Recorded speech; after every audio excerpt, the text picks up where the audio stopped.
Katika vitu vikubwa ambalo tuliviongea jana ni by the way tulimuongelea Jux, lakini stories zilirudi paka kuni trace katika kunipa mfano. Kivipi? Walimuongelea kwamba Jux ni msanii mkubwa sana. Na yuko toka zamani paka sasa hivi. Na anaweza kushine yeye mwenyewe vizuri, lakini pale anapokuwa na Diamond, urafiki wake hamna mtu ambao hawahitaji. Kama mimi binafsi napenda urafiki wa Jux na Diamond. Una manufaa mengi, lakini kuna design sasa yanavyofanya ule urafiki wake mpaka yeye anapoteza brand yake. What you mean? Wow.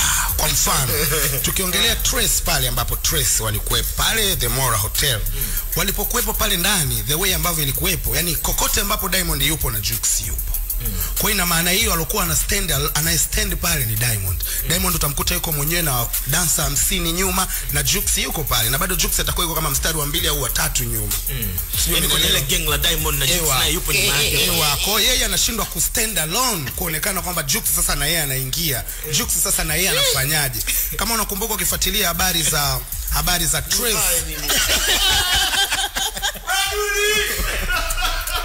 Kama ukifuatilia habari za Trace uliangalia, uone story nyingi za Jux zaidi ya baada ya watu kuanza kudai arudishwe kwenye tuzo ambayo alipewa. Una point kidogo, unakuja. Lakini ukiangalia yeye ya ku stand alone, hauoni picha.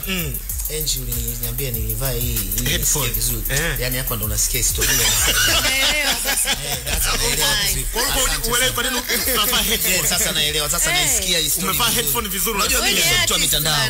Lakini nakuja kama hapa napata hizi story kama hizi mpya. Sijui. Sikiliza kakaangu ujue. Lakini naye kutembea mpaka utoke ndani. Kwa kitu ambacho kiko hapo, kwa brother hata alipokuwa kule ameshindwa ku stand alone, haonekana. Anaonekana kwenye kivuli cha Diamond. Ukiangalia picha ambazo anaonekana kama hayuko na Diamond ni pale kwenye ile blue carpet. Ambaye alipita na alikuwa kapendeza kinoma, kapendeza kuliko hata Mondi, kama mnakumbuka nilisema hivyo. Lakini hajaonekana kutokana yuko na bwana mkubwa. Nashindwa sijajua kwa nini ameshindwa kutengeneza urafiki wake wewe kama Kanye West na Jay-Z. Yaani kusionekane kuna mapungufu, yani sionekane mmoja ni side na mwingine ni king. Lakini wanavyojiweka pamoja si ndio wanagawana mashabiki vizuri. Hatukatai, lakini kibongo bongo tulipo sio wanagawana mashabiki. Yeye haonekani kwa sababu hata afanyaje hizo kumfunika Mondi.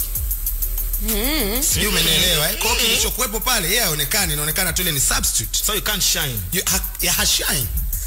Mimi siingizi neno wala naomba niulize swali. Ila sitaki kuingiza neno. Sawa. Yeye bwana Juma amekwenda huko kama nani? Yeye pia alihitajika na hao Trace. Alihitajika na alikuwa ana perform. Kumbe imagine hata performance yake haijakiki kwa sababu ameperform na Diamond Platinum. Na ameingia ametoka Diamond kaendelea na show yake.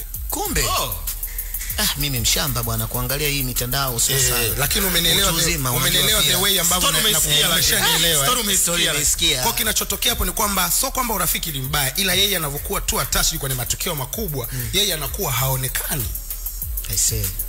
Na yeye ni mkubwa. Ina maana pale angekuwa yeye ana mbwembwe zake pale kwenye Trace na Diamond ana mbwembwe zake, tungeona huyu ana mbwembwe huyu na lakini mbwembwe huyu kaenda kuzunganisha kwa Mondi. Kwa pale tulikuwa tunasema Mondi anatembea na genge lake kubwa, akiwa na yeye kwenye genge lake, na yeye akiwa kwenye genge la nani? La Mondi. Kwa haisemi genge la Jux na Mondi.